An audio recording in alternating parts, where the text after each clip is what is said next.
আরেকটি যুদ্ধ করার জন্য তোমাদেরকে তৈরি হতে হবে।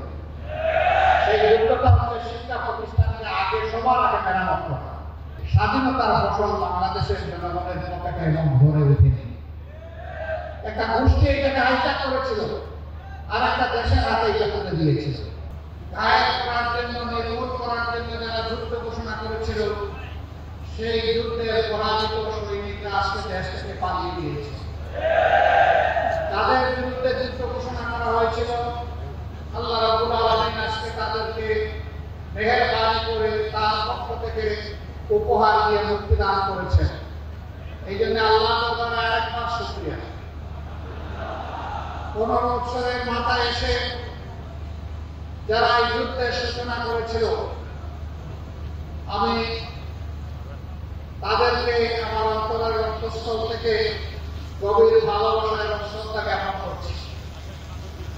আমাদের পরিবার টুকরা সন্তানেরা 24শে জুলাই মাসের 1 তারিখ থেকে তাদের একটি সংগত ন্যায্য নাগরিক দাবি, সেই দাবির আলোকে তারা আন্দোলনে নেমেছিল।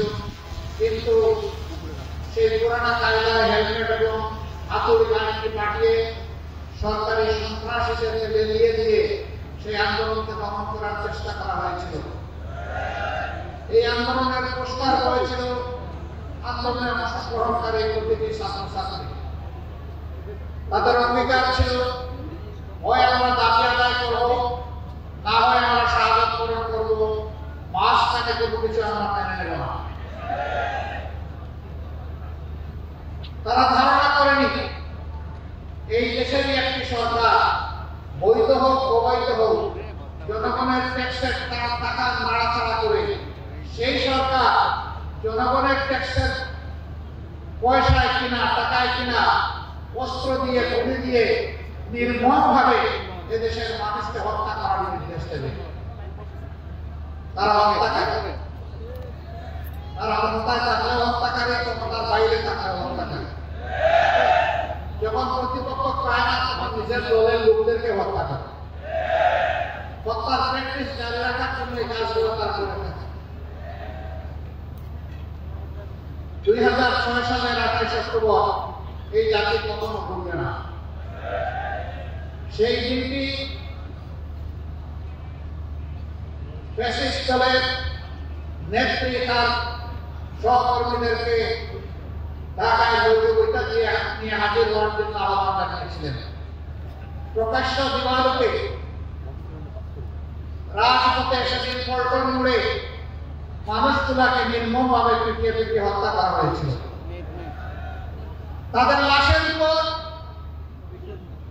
বিকৃত রুচির সেই লোকগুলা উঠে নর্তন কীর্তন করেছিল।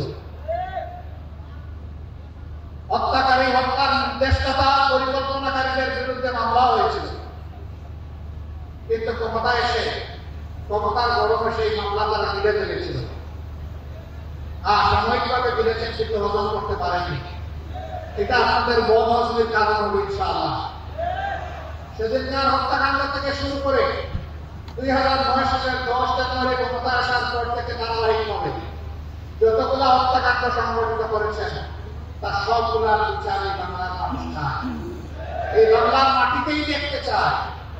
একজন অপরাধীর জন্য এখান থেকে বাঁচতে না পারে, তা আমরা দেখতে চাই। তাদের সময় যা লাগবে বিচার করতেই হবে। এরা রাজনৈতিক দল হতে পারে না। যারা ক্ষমতায় বসে দায়িত্ব জ্ঞানহীনতার পরিচয় দেয়, দায়িত্বশীলতার পরিচয় দিতে পারে না, নিজের দেশের মানুষকে হত্যা করে গদি রক্ষার জন্য, তারা কোনো রাজনৈতিক দল হতে পারে না। তারা একটি সন্ত্রাসী দল। ইতিমধ্যেই সরকার তাদের সন্ত্রাসী ছাত্র সংগঠনকে নিষিদ্ধ ঘোষণা করেছে। এদের হাতে কত মায়ের মুখ খালি হয়েছে, এক আপনার প্রায় নয়। এরকম আপনার প্রায় তাদের কত লোক, কত ছাত্রকে, আমাদের পরিবার টুকরাকে তারা নির্মমভাবে হত্যা করেছে। এরা প্রত্যেকটি শিক্ষা প্রতিষ্ঠানকে অস্ত্রাগারে পরিণত করেছিল। মদের বোতল আর অস্ত্র দিয়ে ভরে রেখেছিল। গণরূপ তৈরি করে নির্যাতন চালাতো। নামাজের ছাত্রদেরকে নামাজে দেখলেই শিবির ট্যাগ দিয়ে তাদের উপর ঝাঁপিয়ে পড়ত। আপনার দুটি দোষ ছিল। একটি ছিল সে আধিপত্যবাদের বিরুদ্ধে কথা বলেছিল, আরেকটি হলো সে নামাজ পড়ত। এই দুটি তাদের কাছে অসহনীয় ছিল।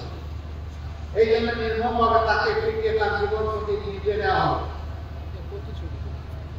এটা শুধু ঢাকা বিশ্ববিদ্যালয়ের বই নয়, সারা বাংলাদেশের সমস্ত শিক্ষা প্রতিষ্ঠানকে চরদখলের মতো তারা দখল করে নিয়েছে। এমনকি আমাদের মেয়েদের, কমলবতী মেয়েদের বিদ্যাপীঠগুলোকেও তারা কলুষিত করেছে। এই কথাগুলো বলতে হৃদয় ভেঙে যায়, লজ্জায় মাথা নত হয়ে আসে। এই জন্য এই কথাগুলো এই চিৎকারগুলো নিতে পারি না, বলতে পারি না। কেমন অত্যাচার আমাদের মেয়েদের উপর করা হয়েছে। সম্মানিত ভাইয়েরা, এরা তো এই দেশের মানুষ ছিল। কেন তাদের একটা ক্ষোভ এই দেশ এবং জাতির উপর, বিশেষ করে ছাত্র সমাজের উপর। কারণ সব দেশের সব সমাজে যুবক এবং ছাত্ররা সবসময় তাকে অন্যায়, দুঃশাসন এবং নির্যাতনের বিরুদ্ধে।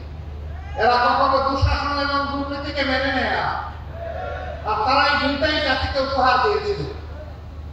এই জন্য ছাত্র সমাজ দফায় দফায় আন্দোলন করেছে।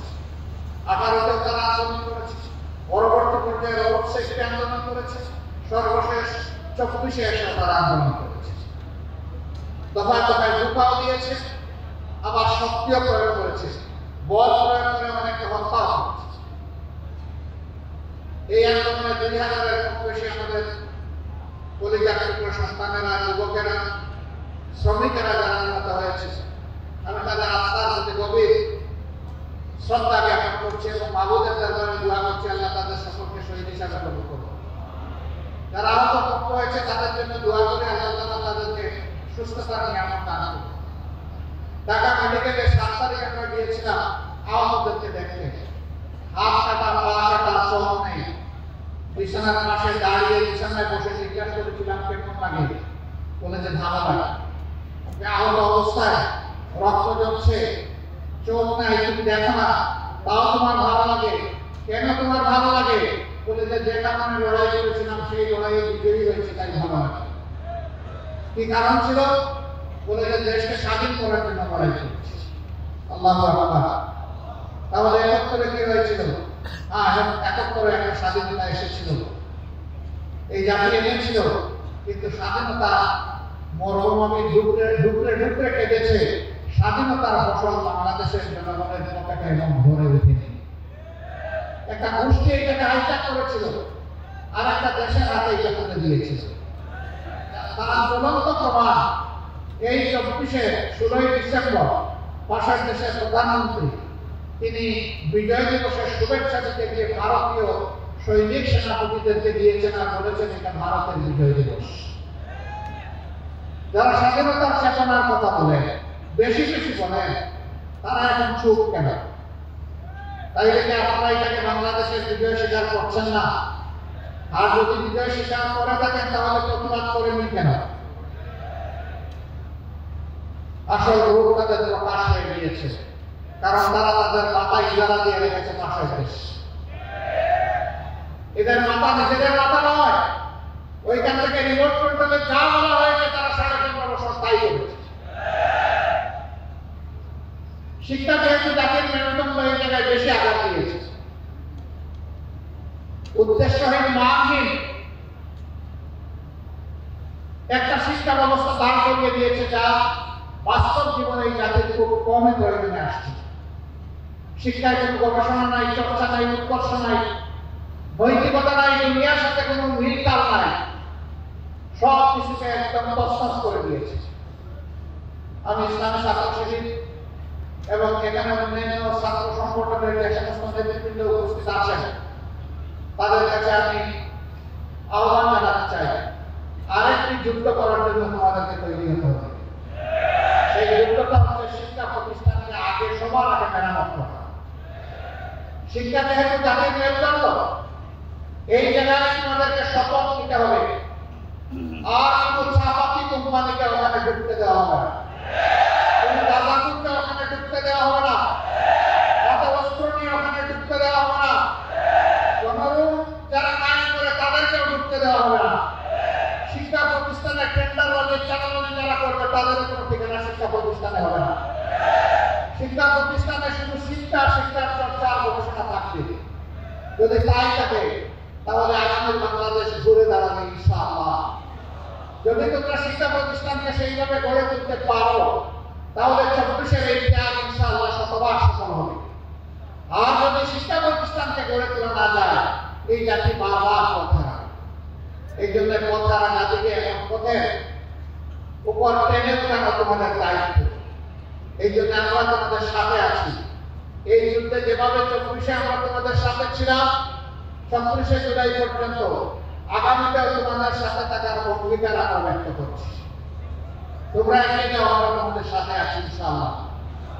ইসলামী ছাত্র শিবিরের উদ্দেশ্যে বলতে চাই, এখানে স্লোগানে লেখা আছে সততা, দক্ষতা, দেশপ্রেম।